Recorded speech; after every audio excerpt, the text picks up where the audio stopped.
Hello అండి అందరికీ welcome back to peer official YouTube channel. So happy Rakshabandhan అందరికీ.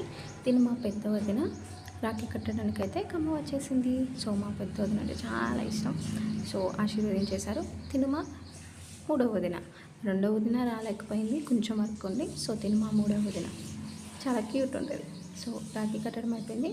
పెద్ద వదినకి నేనైతే చీర పెట్టేశాను అండ్ ఆశీర్వాదం కూడా తీసేసుకున్నాను. నెక్స్ట్ వచ్చేసి మా చిన్న వదిన కూడా వచ్చేసింది. సో మా ఇద్దరు సేమ్ ఏజ్ కాబట్టి మేమైతే అక్షంతలు ఏమీ వేయించుకోలేదు. ఫుల్ వర్షం అబ్బా.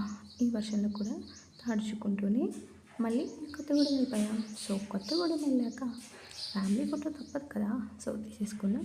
సో ఫ్యామిలీ ఫోటో అయిపోయాక చూసారా ఎలా తడిచిపోయాం. మా క్యూట్ బేబీ హాయ్ చెప్తుంది. నెక్స్ట్ వచ్చేసి నేను కూడా మా అన్నయ్య వాళ్ళకి కట్టాను. ఫస్ట్ టైం రాఖీ కడుతున్నాను. తిని మా పెద్ద అన్నయ్య స్వీట్ పెట్టేసి రాఖీ కట్టేసి మంచిగా ఆశీర్వదించారు. అయితే నేను ఫస్ట్ టైం రాఖీ కట్టడం, ఇంతవరకు ఎప్పుడు కూడా రాఖీ కట్టలేదన్నమాట. సో తిను మా పెద్ద అన్నయ్య. నెక్స్ట్ వచ్చేసి మా రెండో అన్నయ్య. తినంటే అసలు చాలా ఇష్టం. ఎట్లా నవ్వుతారంటే అసలు స్టార్టింగ్ నుంచి ఎండింగ్ వరకు నవ్వుతూనే ఉన్నారు అన్నయ్య. ఫస్ట్ టైం రాఖీ కడుతున్నా నేను అన్నయ్య వాళ్ళకి. చాలా హ్యాపీగా అనిపించింది. అన్నయ్య రాఖీ కట్టినంతసేపు కూడా స్మైల్ అసలు ఫేస్లోంచి పోలేదు. చూసారా కళ్ళలో ఎంత ఆనందంగా ఉన్నారో, నవ్వేస్తున్నారు బాగా. సో ఫస్ట్ టైం నేను రాఖీ కడుతున్నా. చాలా చాలా హ్యాపీగా అనిపించింది.